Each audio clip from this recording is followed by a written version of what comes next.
Morning, welcome back. I finally moved all of my tools and equipment out of the garage into the workshop. It didn't take long to move this stuff, but it's taken a long time to organise it and find new places for all the bits and pieces that I've got. So I've bought in some storage racking, put everything in crates, labelled it the best way I can. Started to mount a few things on the walls. I've set up my compressor with a hose reel there. The compressor lives now under the workbench up the other end there, sort of right out of the way. Moved the workbench across.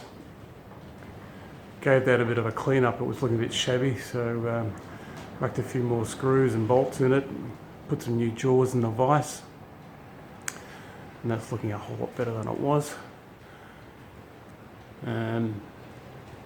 I have mounted this raking system, painted up the clip sheeting at the back, and mounted it on the wall on battens. So that's really good. It gives me easy access to the stuff that I use a lot. What else? Mounted my vise there, my old engineer's vise that I got from my granddad. Put a whiteboard on the wall there. It's got all my shopping list, to-do list, wish list, etc. for more tools. I set up all my power tools inside the secure cabinet.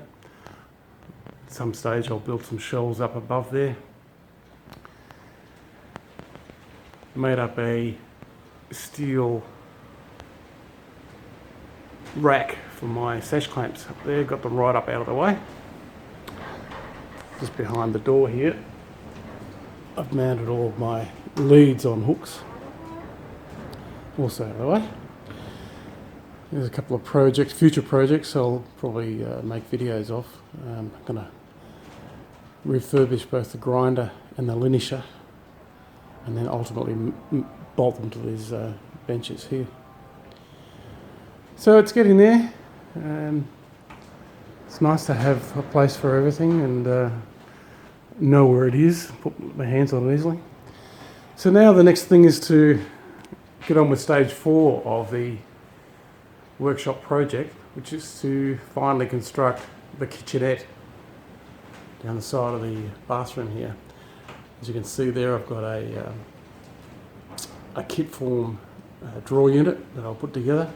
I've still got another cabinet left over from my laundry renovation, which I'm going to make to put or to create a sink unit.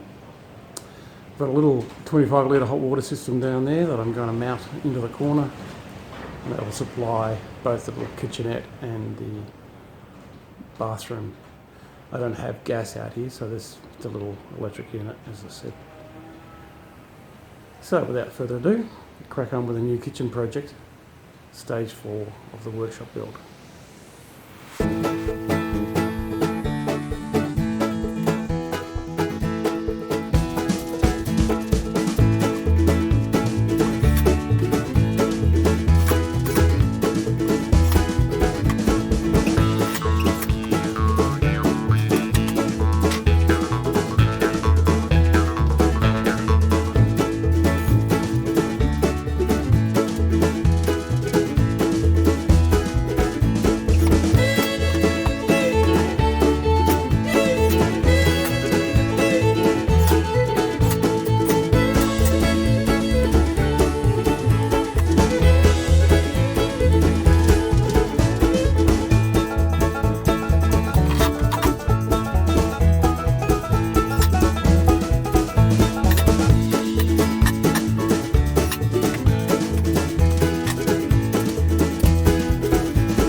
go, quick and simple as that, one drawer carcass.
What I think about these kits is there's no measuring, everything's pre-marked. We've got little pinholes in the side here, so you just have to line the drawer runners up with those holes and the screws and belt them in.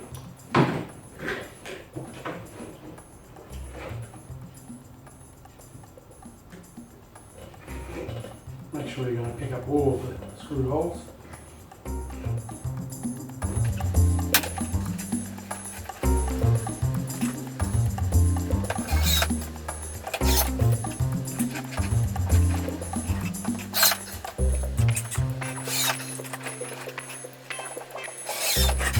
Good idea to just blow the sawdust you generate out of the track before you go putting it together. That way you're not going to gum up the ball bearings.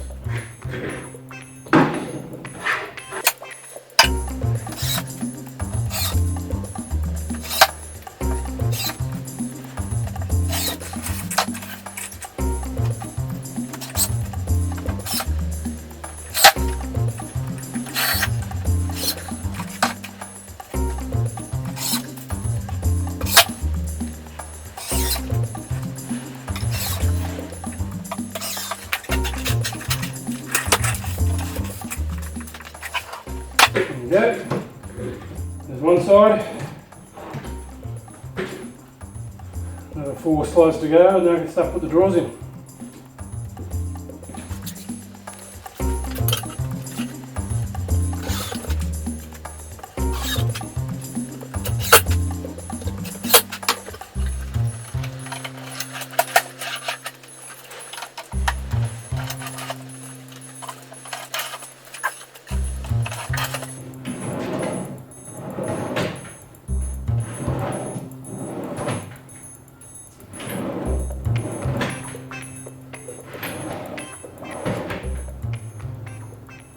Beautiful.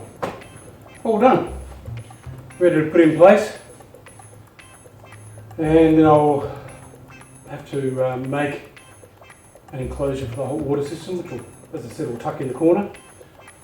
And then it's on to modifying the other cabinet over there that I had left over from the laundry to make a return cabinet along that wall there.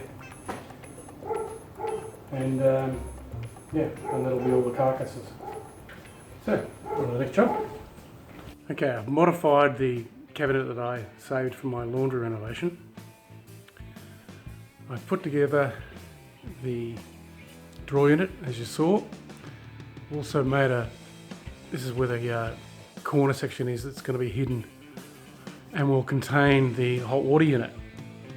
That's the little hot water unit down there under the drawers. Now, according to regulation, you should have, if your hot water unit's going to be inside, it needs a tray underneath it for the event that should the tank split. Now that happens with age. The sacrificial anode inside the hot water system breaks down, and as a rule people tend not to change it. I mean, it's a maintenance item and it really needs to be changed quite regularly.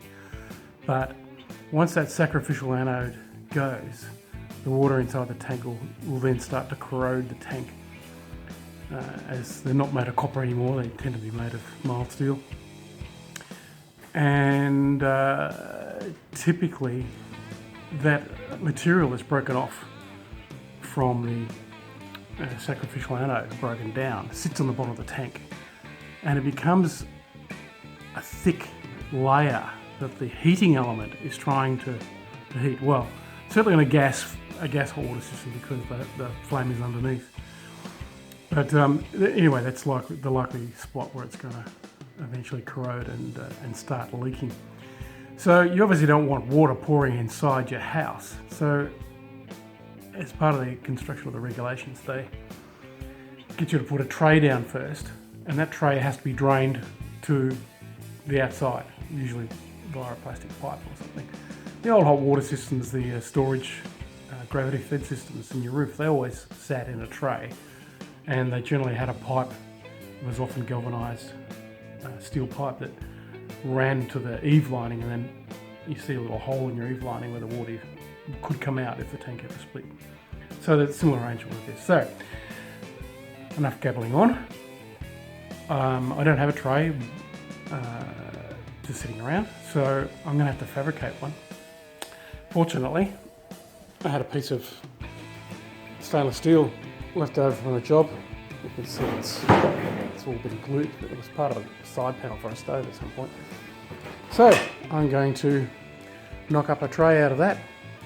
Stainless steel is a little bit harder to work with, but anyway, this is what I've got, so I'll use it. So now I'll put my sheet metal skills to the test.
Said stainless steel is tough.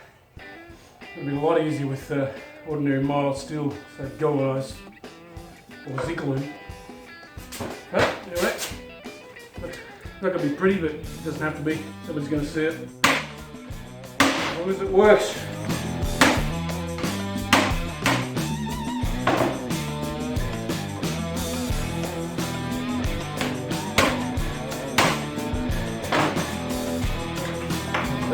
To go bye-bye.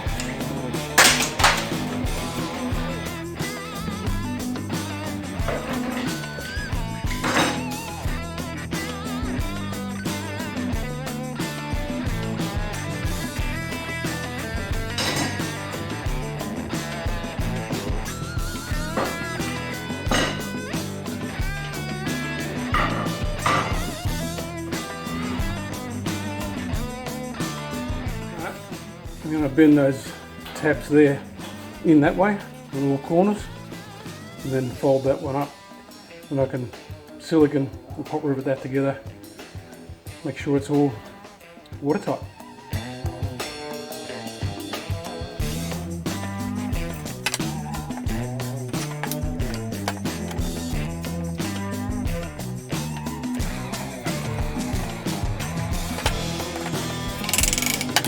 Set up on the line. Make sure this wasn't too low that it wasn't catching on the bit in the bottom. And just feed it.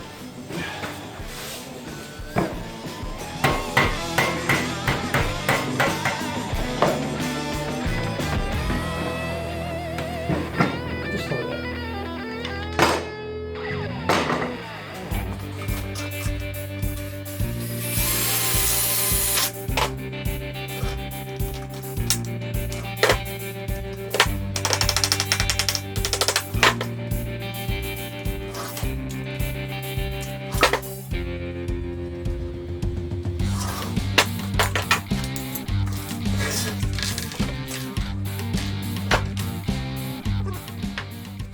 There you go, there's my tray.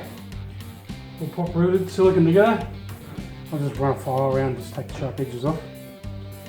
And we'll whack it in. Back over to make sure it fits.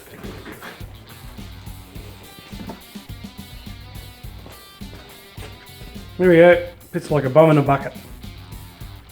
So now I just have to push it up against the wall there. And now punch a hole through the side wall.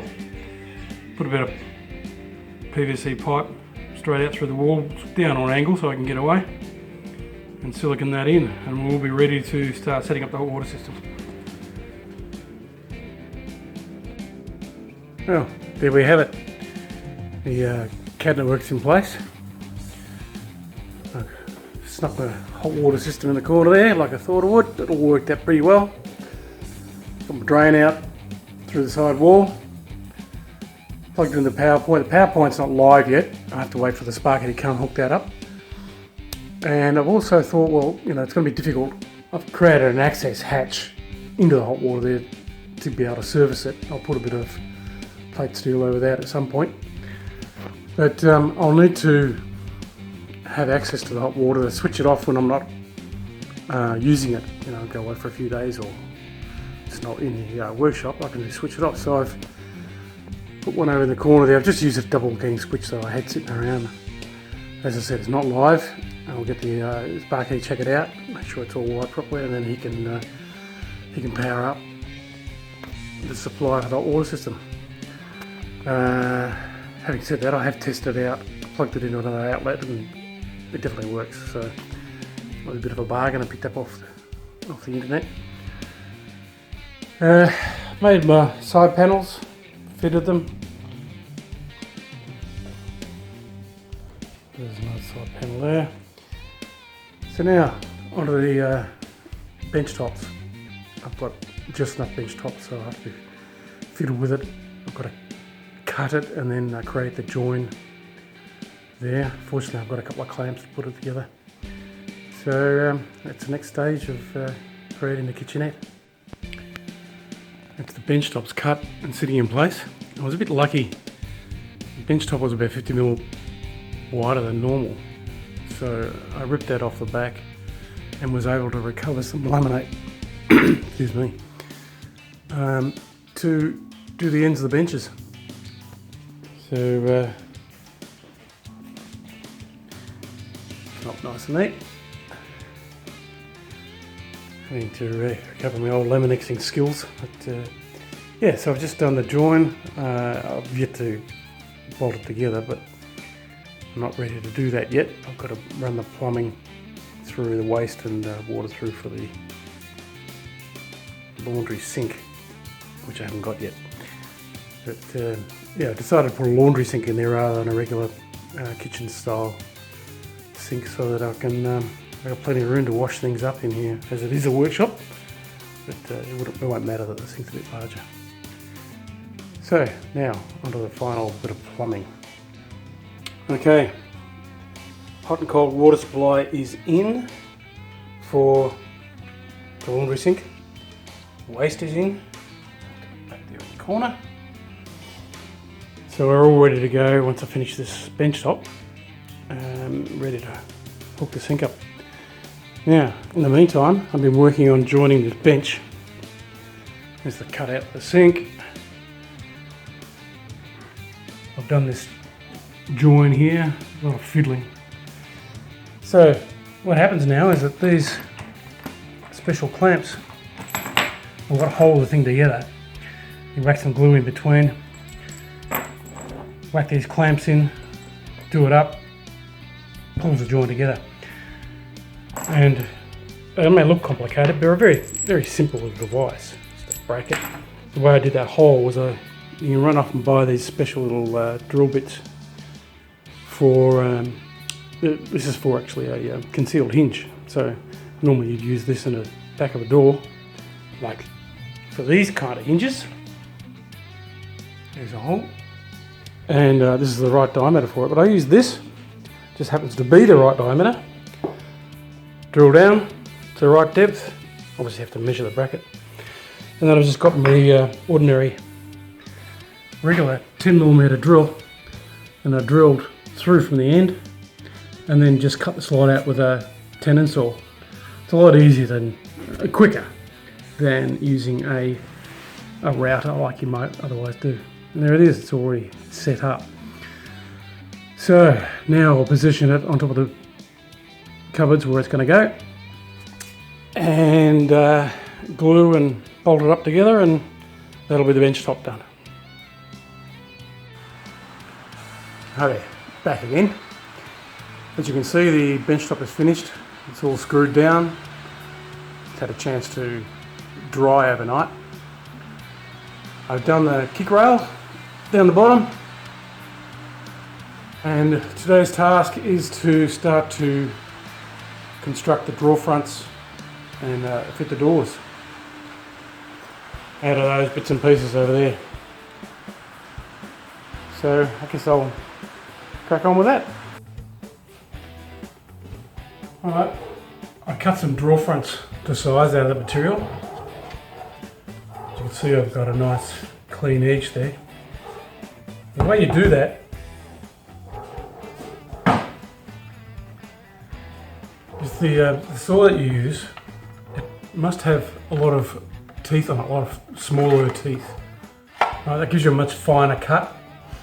It helps if it's a brand new blade too, nice and sharp. And if I want to achieve a nice clean edge on the front, you cut from the back so that the saw blade is cutting up this way. So if it does chip, it's going to chip the top edge here, not the bottom edge there, which is the front. That's what you want to keep. What I've done on this occasion is I've tried to retain this edging. Now this is a plastic edging. It's called ABS, some long chemical name, but it basically means it's a plastic. And you don't want to fiddle with this stuff, because as soon as you heat it up with like a hot air gun, it wants to shrivel and deform. So as I said, I've preserved this edge as much as I can, and I'm going to have to put some other melamine edging, which is what I have, on the bottom and sides of the drawer fronts. Now if you've never done any melamine edging, or what they call it, hot melt pre-glued edging, then this is how you do it.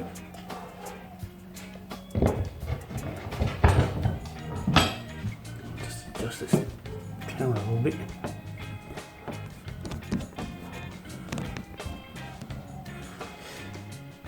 So first thing what you want, I've had this old iron for a long time, an old Sunbeam like that, no, General Electric. And I've set it just below the wall setting on that. You don't want it too hot, but hot enough that it's going to melt the glue on the edging. Then we have our melamine edge stripping. There's the glue on it. You might be able to just see it's already stuck to the product. So it's fairly simple, really. Just measure what you need. Give it 10 mil. I've got 10 mil on my finger here. And use the edge of the board just to snap it, bend it down, press a few times, and it snaps, breaks off. What you want next, nice sharp chisel and a wooden block, preferably unpainted because you don't want anything to come off on the melamine. So I'm just going to sit that on top of the board and with your iron, just a slow pass over the top. Now if you have this too hot, what's going to happen is the edging will bubble and pop, and that's it. Peel off, throw it away. So just one pass over the top, then as you're coming back, get your block, push the glue down onto the edge. Bit of pressure on it. You might have to experiment a couple of times. And then just go back and forwards a couple of times, push the glue in, maybe tilt the block a little bit just to make sure the glue is right in on the edge. And just let that cool. Now, as I said before, it's really important to have a clean bottom on the iron because it's going to come off on your mel iron otherwise. Alright, so that's cooled enough now for me to touch. You can see it doesn't come up. Pulling on that. Get the edge of the chisel. And just starting from one end, hold it flat on the surface of the board and just leave a little bit sticking up. What I do is tilt the blade down a little bit. Bit of pressure against the board, just run it along. If you keep it flat on the board, you're not going to damage the board and you won't cut into the edge.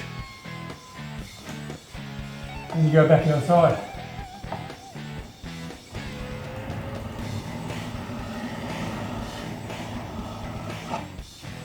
Alright, just run your fingers along there. If you feel any extra little bits hang over, just run the chisel over again. Now on the ends, what you can do is just put the chisel, this is what I do, put the chisel flat on the melamine and just press down and roll it. And that'll break the back of the melamine. And then you just slice through, finish the cut with your chisel. Gives you a nice clean cut edge.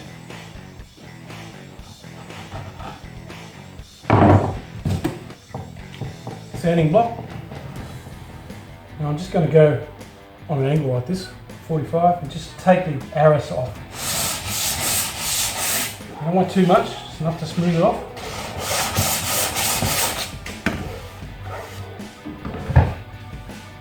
There you go. Nice clean melamine edging. If it gets a little bit grubby, you can clean it up with some methylated spirits too, or I don't understand what tradie speak. So there you go. So I'll fit the draw front on. I'll see the top edge, which is this ABS edging that I haven't touched, and that'll match.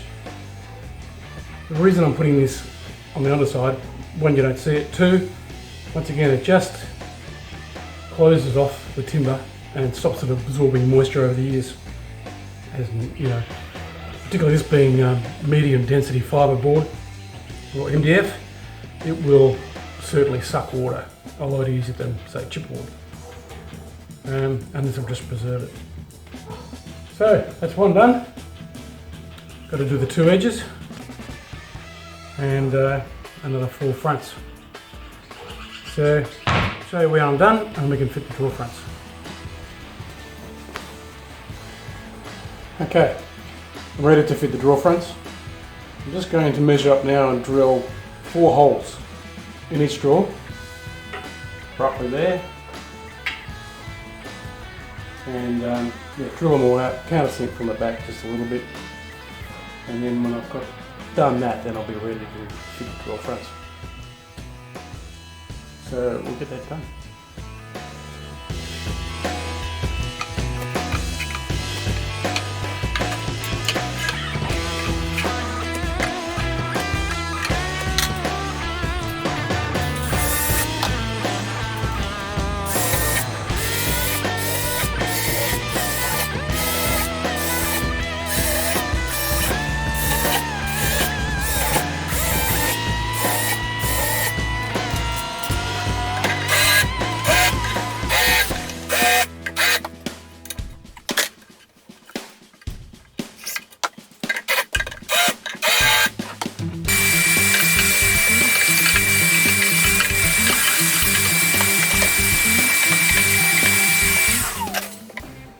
I like to clean up as I'm going along so I don't spread the mess everywhere. It's important to keep the dust out of these roller tracks as well, otherwise they'll eventually foul up. Alright, time to fit the drawer fronts. Alright, so we'll start at the bottom, line the bottom of the drawer front up with the bottom of the carcass. These little sliding clamps are great, easy to use. Just hold it in place and you can work out the position of the drawer front to make sure you got it in the right spot.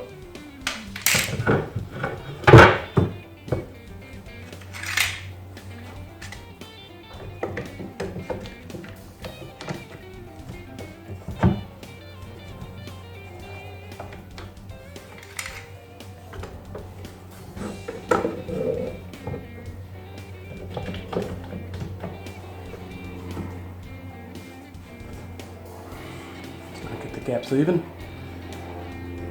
That's it.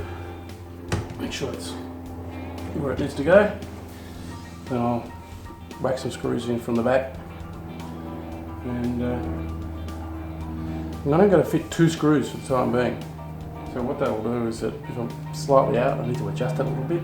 I can back the screw off, move the drawer front around, clamp it back in place. When I'm happy with where it is, I'll put the other 2 screws in. And then yeah, work my way to the top. So we'll see how that works out in a minute.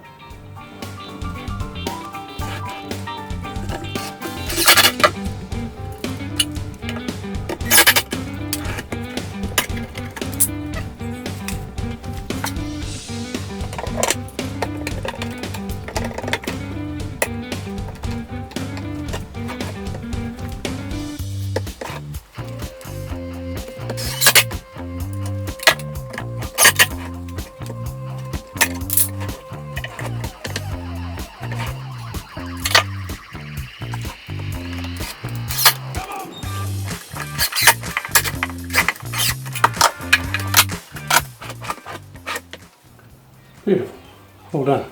I got the rest of the door fronts sorted out, all spaced, and fitted the door handles. So there's the cabinet all complete at the top. Now all it's left to do, I've got to make a cover plate for the access hatch. I'm going to put some tiles, probably go 2 rows of tiles above the bench along that bathroom side. And then I'm going to cork along the bottom. And then I can't go any further until I get a tub, and I can't go out and get a tub until this lockdown's over. Just in case you're wondering where we're at, we're in stage 4 of Victoria's lockdown, so a bit restricted in being able to get about. Never mind, it'll happen soon enough, and that'll bring the kitchenette stage 4 of the workshop build to a conclusion. So I'll show you that when it's done.